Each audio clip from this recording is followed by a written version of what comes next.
NATO nervous as Russia, Belarus team up for Cold War-style war games in one of the biggest shows of military might since the end of the Cold War. Russia and Belarus are conducting joint maneuvers on NATO's doorstep, where the exercises are prompting jitters in some former Soviet satellites.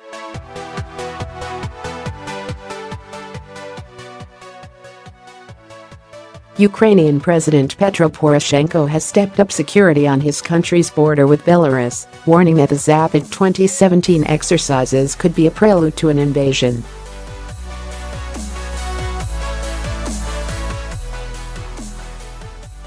Zapad means West in Russian. The war games run through Wednesday and involve 5,500 Russian troops, 7,200 from Belarus, up to 70 aircraft, 250 tanks, 200 artillery pieces and 10 Navy ships, according to Russia.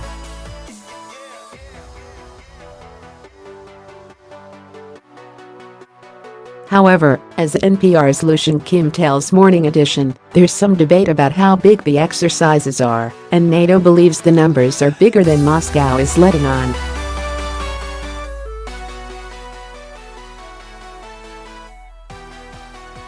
Arrayed against the Russo-Belarusian alliance for the six-day war games are fictitious aggressor countries Vyshneria, Lithuania, and Vespasiria, which is the Associated Press note sound to neighboring Poland and the Baltic members of NATO like poorly disguised terms for their own countries.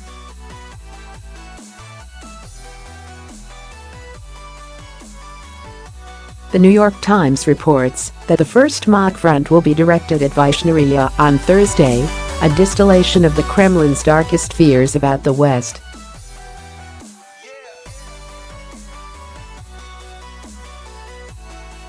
The war games scenario reportedly posits an infiltration by extremist groups backed from abroad into Belarus and the Russian exclave of Kaliningrad on the Baltic Sea.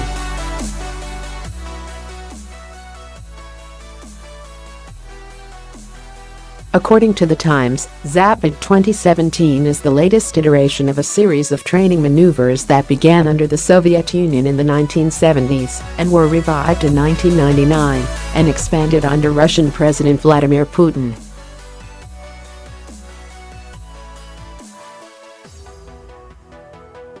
The exercises used to include military forces from countries under the Warsaw Pact, the Soviet-led military alliance whose non-Soviet members have now all joined NATO.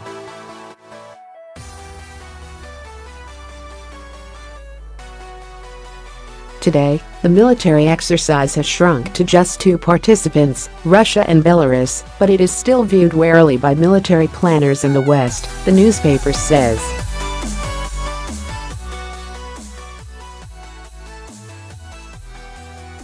Although Belarus became independent after the breakup of the Soviet Union and has been run for more than 2 decades by strongman President Alexander Lukashenko, it has maintained many Soviet-era policies, is dependent on cheap Russian oil, and has otherwise maintained warm relations with Moscow.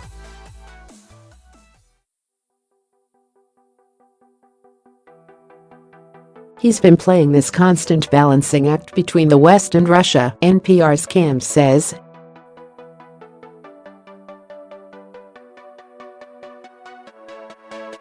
Even so, he adds, the opposition in Belarus is worried that the exercises could be a Trojan horse for bringing in Russian troops and equipment, and that they simply won't leave afterwards.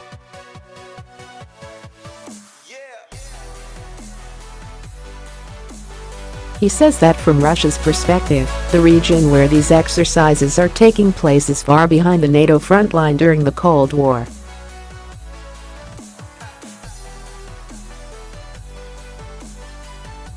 And, today, Poland, the Baltic countries are all in NATO.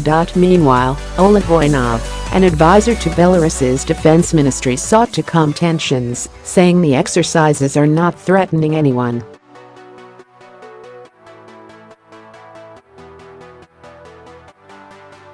We have chosen to use military bases that are significantly removed from the borders with Ukraine, Poland,